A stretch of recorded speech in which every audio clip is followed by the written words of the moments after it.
Olá pessoal, tudo bem? Aqui é o professor Maximiliano Sena. No nosso vídeo de hoje, eu repassei para as minhas turmas do terceiro período noturno da FAD-Vale, aos quais se destina esse vídeo de uma forma especial, mas que servirá também para aqueles que assistirem, né, de aprendizado em relação aos temas que serão abordados.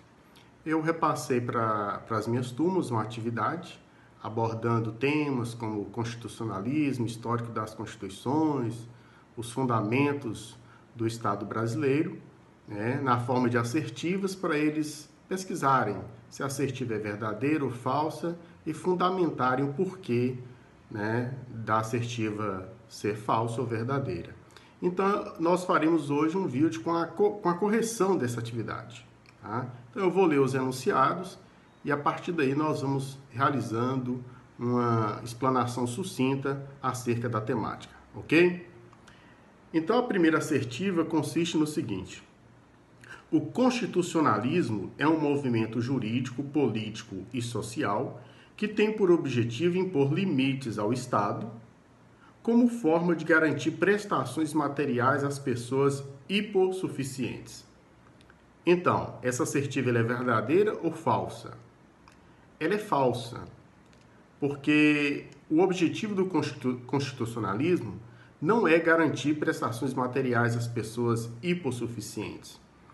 Aí nós já estaríamos falando de uma característica própria do neoconstitucionalismo. O constitucionalismo ele consiste basicamente em um movimento jurídico, político e social que objetiva salvaguardar o indivíduo contra os abusos praticados pelo Estado. São direitos de primeira dimensão que impõem um absenteísmo ao Estado para a proteção das liberdades individuais e direitos como a propriedade, a liberdade de locomoção, entre outros da mesma categoria. Então, essa assertiva ela é falsa por isso. A segunda assertiva: o neoconstitucionalismo possui as seguintes características: positivação de um catálogo de direitos fundamentais, onipresença dos princípios, densificação da força normativa do Estado, desenvolvimento da justiça distributiva, entre outras. Essa assertiva está correta, porque essas são características próprias do neoconstitucionalismo. Enquanto o constitucionalismo impõe limites ao Estado para preservar os direitos individuais, no neoconstitucionalismo busca-se uma força maior dos princípios da Constituição, a materialização dos direitos previstos na Constituição, principalmente em favor dos menos favorecidos. Então, essa assertiva está correta. A terceira: o neoconstitucionalismo marca a superação do positivismo e o reencontro entre o direito e a ética. E aí? Essa assertiva encontra-se correta, porque o neoconstitucionalismo marca a superação daquela análise fria e cega da lei por meio do sopro, né, oxigenador dos princípios. Tá? Então, há um reencontro entre o direito e a ética. Né? Conforme nós já falamos em sala de aula, muitas das mortes perpetradas sob a égide do nazismo ocorreu mediante autorização judicial. Porque as leis de Nuremberg, à época na Alemanha, autorizavam aquelas mortes. E à época vigorava o positivismo, aquela leitura cega, né, da lei. Então aqui com o neoconstitucionalismo ocorre o reencontro entre o direito e a ética como uma forma de analisar-se não somente a letra, mas o conteúdo da norma. A próxima assertiva diz: segundo a concepção jurídica de Constituição, a Constituição só será legítima se representar o efetivo poder social dos fatores reais de poder. Do contrário, será uma simples folha de papel. Essa assertiva está errada, porque essa concepção é a concepção sociológica de Constituição cunhada por Ferdinand Lassalle. A próxima assertiva diz: no sentido formal, é norma constitucional tudo que está inserido no texto da Constituição. Já no sentido material, analisa-se o conteúdo da Constituição. Essa assertiva encontra-se correta, né? No aspecto formal ou procedimental, desde que observados os procedimentos, as formas aplicáveis, tudo aquilo que consta no texto da Constituição é considerada norma constitucional. Já no sentido material, analisa-se a norma em si, o seu conteúdo, para se aferir se aquilo é norma constitucional ou não. Na próxima assertiva, nós dissemos o seguinte: para José Afonso da Silva, deve-se formular uma concepção estrutural de Constituição, que a considera no seu aspecto normativo, não como norma pura, mas como norma que não precisa ter conexão com a realidade social, que lhe dá o conteúdo fático e o sentido sociológico. E então, essa assertiva é correta ou incorreta? Ela está incorreta. Tudo que nós dissemos está adequado, exceto quando diz como norma que não precisa ter conexão com a realidade social. E precisa. O conceito estrutural de Constituição, essa concepção estrutural de Constituição cunhada por José Afonso da Silva, diz que a Constituição é norma, mas é norma que deve ter conexão com a realidade social. E ela deve ser analisada dessa forma. Não como uma norma isolada, estanque, né, como se fosse uma norma feita em laboratório, não, mas uma norma que precisa ter conexão com a sua realidade social, ou com a realidade social vivenciada pela sociedade num determinado momento histórico. A próxima assertiva: as normas constitucionais de eficácia plena são aquelas que, desde a entrada em vigor da Constituição, produzem ou têm possibilidade de produzir todos os seus efeitos essenciais. Essa assertiva está correta. Só que seguindo diz, exemplo, as normas programáticas. E aí está o erro. Porque as normas programáticas não são exemplo de norma de eficácia plena, né? E sim, são uma nova categoria de eficácia, porque elas precisam de uma atuação ulterior, né, dos governos, do legislador, no sentido de conferir a elas uma concretização através de programas sociais e tal, mas elas não têm de imediato a eficácia plena, né? Elas têm alguma eficácia no sentido de neutralizar normas que sejam contrárias a ela. Mas esse conceito de eficácia plena não se aplica às normas programáticas, daí que essa assertiva encontra-se incorreta. A próxima assertiva diz: as normas de eficácia contida são aquelas em relação às quais o Constituinte regulou suficientemente os interesses nela materializados, mas são passíveis de sofrer limites no futuro, nos termos que a lei estabelecer ou nos termos de conceitos gerais nela enunciados. Essa assertiva encontra-se correta. As normas de eficácia contida, elas produzem todos os seus efeitos, mas no momento posterior, elas podem sofrer alguma contenção, alguma limitação. O exemplo clássico que nós damos é aquele inciso do artigo 5º que diz que as pessoas são livres para exercer qualquer tipo de profissão ou ofício.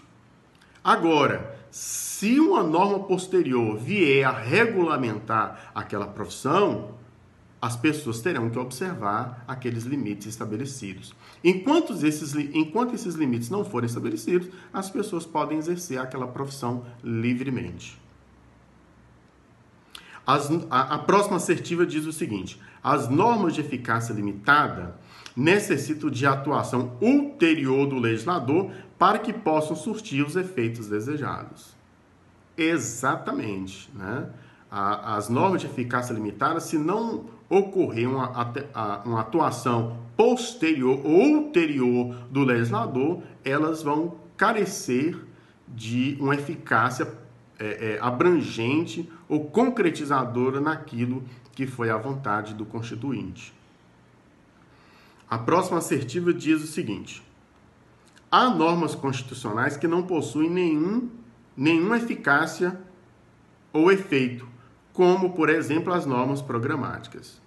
Existem normas constitucionais sem nenhum efeito? Esse é um questionamento. Efetivamente, não. José Afonso da Silva diz que não existe norma constitucional que não possua algum tipo de eficácia. Elas podem não surtir todos os efeitos desejados, mas algum efeito ela surtirá. As normas programáticas, por exemplo. Nós dissemos há pouco que se não houver uma atuação do legislador, dos governos, no sentido de cumprirem aquele programa estabelecido na Constituição, né, elas não poderão surtir todos os efeitos desejados. Mas isso quer dizer que elas não surtem nenhum efeito? Absolutamente. Se alguma norma posterior vier de encontro no sentido de ferir o conteúdo daquela norma programática, ela será inquinada de inconstitucionalidade. Né? Se você não consegue realizar a norma programática, também você não pode editar nenhuma norma que seja contrária ao que nela está previsto. Então, não existe norma despojada de efeitos. Algum efeito, ou maior ou menor, né, uma norma constitucional sempre terá. O José Afonso da Silva diz que a Constituição não contém meros conselhos. Né? Não existe norma que esteja ali apenas para enfeitar. Algum efeito a norma prevista na Constituição terá. A próxima assertiva. Quanto à origem, as constituições podem ser outorgadas ou promulgadas. É verdade. Prosseguindo. Sendo as outorgadas democráticas? Não. As outorgadas são as impostas. E aí prossegue. As promulgadas, impostas por um agente. Então a assertiva está errada porque as outorgadas não são democráticas.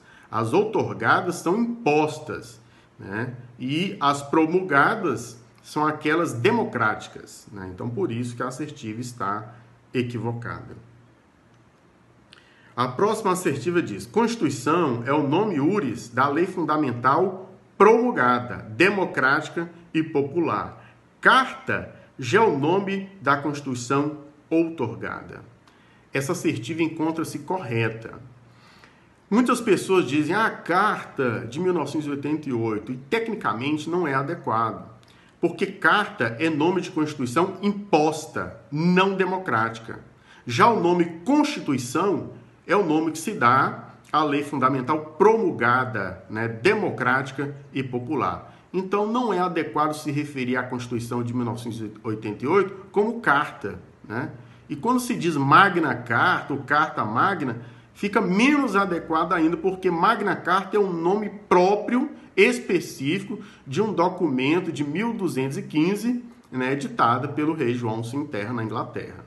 Então, o nome correto é Constituição da República Federativa do Brasil de 1988, ou Constituição de 1988, ou Constituição da República de 1988, entre outros nomes, mas carta não é adequada. A próxima assertiva. Quanto à forma, a Constituição pode ser costumeira ou escrita. A escrita não traz as regras em um único texto solene codificado. É formada por textos esparsos, reconhecidos pela sociedade como fundamentais. Já a costumeira ou instrumental é formada por um conjunto de regras sistematizadas e organizadas em um único documento. A assertiva está errada, porque houve uma troca. Aquilo que se refere, né, à Constituição escrita, aqui consta que se refere à costumeira. E aquilo que se refere à costumeira, né, foi citado aqui como referente à Constituição escrita. Próxima assertiva. Constituição dirigente é aquela que busca garantir a liberdade, limitando o poder. Esse conceito é o conceito de Constituição garantia, e não de Constituição dirigente. Constituição dirigente é aquela que estabelece programas que devem ser concretizados pelo legislador infraconstitucional e pelos governos. A nossa Constituição de 88 é um exemplo de Constituição dirigente. Esse conceito foi cunhado pelo jurista português J.J. Gomes Canotilho. A próxima assertiva, hiato constitucional, é a aproximação entre o que consta no texto da Constituição e a realidade social ou sociedade. A assertiva está errada, porque o hiato não é a aproximação, é o distanciamento entre aquilo que consta na Constituição e aquilo que representa as demandas da sociedade. A próxima assertiva diz: pela dinâmica constitucional, tenta-se adaptar o texto político às novas realidades e valores sociais.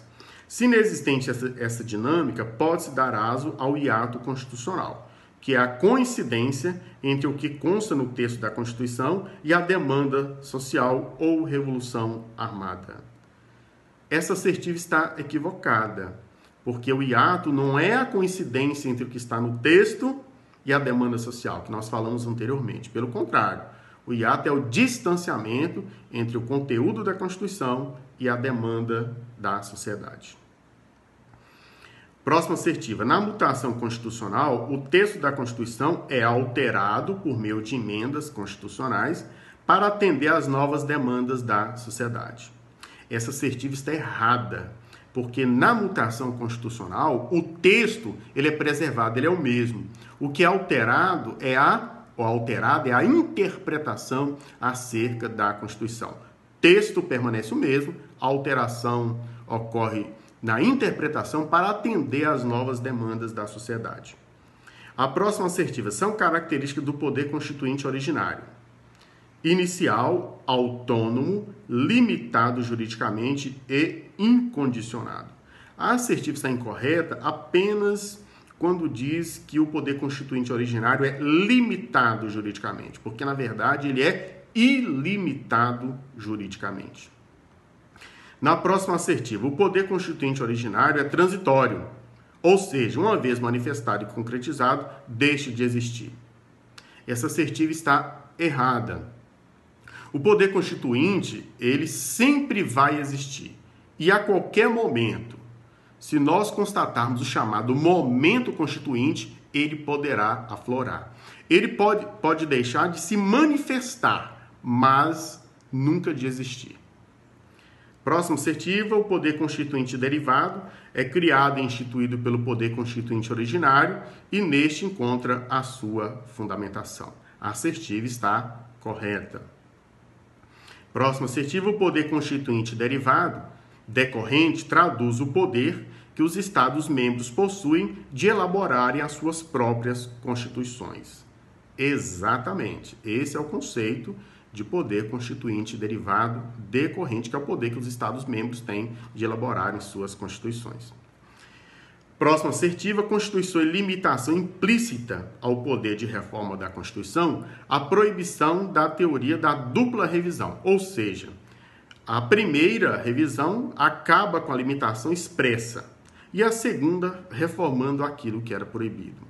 Exatamente. Nós temos as limitações explícitas, que são aquelas que já estão textualmente previstas na Constituição, e as limitações implícitas, que são aquelas que vão decorrer de uma análise sistemática, global da Constituição. E entre essas proibições ou limitações implícitas, nós podemos citar a proibição da teoria da dupla revisão. É quando você extingue aquela norma que está na Constituição que te impedia de fazer uma reforma mais ampla. Por exemplo, você vai lá e altera o artigo 60, parágrafo 4º, que contém as cláusulas pétreas, para depois fazer aquilo que era proibido por aquela norma, a chamada dupla revisão. E esse tipo de alteração também é proibida pela Constituição. A próxima assertiva, o poder constituinte derivado revisor já se exauriu, pois só poderia ser realizado uma única vez. Exatamente. O poder constituinte revisor, ele já se cumpriu e não pode se manifestar novamente. A próxima assertiva, o poder constituinte difuso pode ser considerado um poder de fato e que serve de fundamento para os mecanismos de atuação da mutação constitucional. Exatamente. O poder constituinte difuso, ele está na sociedade, né? E à medida em que surgem novas demandas, isso justifica a atuação da mutação constitucional. A próxima assertiva: se as normas infraconstitucionais produzidas antes da nova Constituição forem incompatíveis com as novas regras constantes dessa nova Constituição, ter-se-á situação de inconstitucionalidade. Certo ou errado? Errado. O fenômeno aqui se chama recepção. Todas as normas anteriores à Constituição de 88 que forem incompatíveis com ela, elas serão recepcionadas, se estiverem de acordo com a atual Constituição, ou serão revogadas por não recepção, se forem com ela incompatíveis. Para se falar em inconstitucionalidade, há a necessidade de uma relação de contemporaneidade entre a norma e a Constituição. Então, para eu falar em inconstitucionalidade, só em relação àquelas normas editadas após a Constituição de 1988. Então, no caso aqui, seria caso de recepção ou não recepção. A próxima assertiva: o STF vem se posicionando no sentido de que as normas constitucionais fruto de manifestação do poder constituinte originário têm, por regra geral, retroatividade mínima, ou seja, aplicam-se a fatos que venham a acontecer após a sua promulgação, referentes a negócios passados. Essa assertiva está correta, porque o STF tem adotado como regra geral a retroatividade mínima, né, em relação a essa questão. E a nossa última assertiva diz: são cláusulas pétreas na Constituição de 1988. A forma federativa de Estado, o voto direto, secreto, universal e periódico, a separação dos poderes e os direitos e garantias individuais. Está correto. Lembrando que a república não é cláusula pétrea, mas é princípio sensível que, se violado, pode deflagrar uma série de atuação para preservar esse princípio. Mas ele não é considerado cláusula pétrea, república, e sim princípio sensível. É isso, pessoal. Um abraço a todos e até o nosso próximo vídeo.